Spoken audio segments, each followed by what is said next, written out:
আসসালামু আলাইকুম। তো আজকে আপনাদেরকে একটা কাজ দেখাবো। আমি আসলে এটা কারো থেকে শিখছি না, এটা আমার নিজের অভিজ্ঞতা থেকে। এটা হচ্ছে আমাদের এম্পিয়ারের যে চার্জারের যে মিটার, এটা তো অনেক সময় আমরা ব্যাটারিতে চার্জ করা লাগে। তো এটাতে 5 ভোল্ট আছে, সবাই জানেন।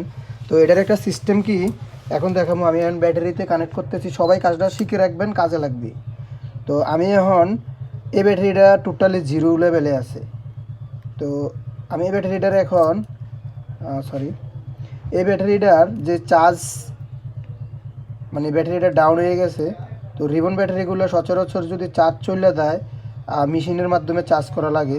তো আজকে আপনাদেরকে আমি এটার সাহায্যে কত ভালো মানের বা ভালোভাবে চার্জটা হয় এটা দেখামু। তো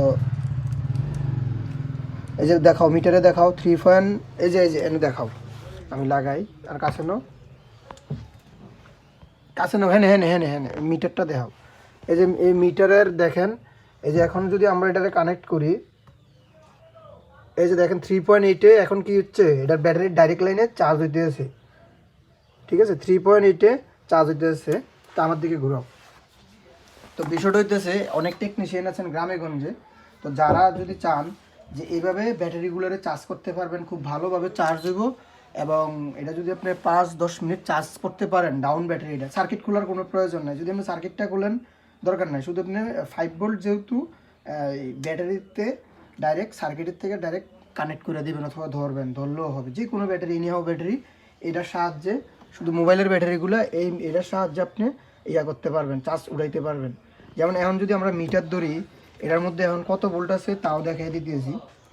তো ইনশাল্লাহ আমার ইউটিউব চ্যানেলে এখন এই যে এনে দেখাও, এখন 3.9-এ মানে দেখাইতেছে। ঠিক আছে, যদি আমরা ইউএসবি কানেক্টটা ছাইড়া দিই, ধরেন আমি এখন এই ইউএসবিটার কানেক্টিভিটিটা এখন আমি খুলে দিব। এই যে এখন জিরো হয়ে গেছে। তো এখন যদি আবার আমরা ব্যাটারিতে ধরি কত ভোল্ট আছে, আমরা চেক দিতে পারবো। ব্যাটারির দিকে ধরো 3.7 আছে। ঠিক আছে, তার মানে কি ব্যাটারিটা এখন প্রস্তুত, মানে এখন ব্যাটারিটা প্রস্তুত। তো আমরা আরও কিছু, এটা আমি যেই ইউএসবিতে চার্জ দিছি, এটা একটু ফাস্ট চার্জিংয়ে দিছি। এখন 3.7-এ আছে। এটা কিন্তু লড়বো, এটা কমবো।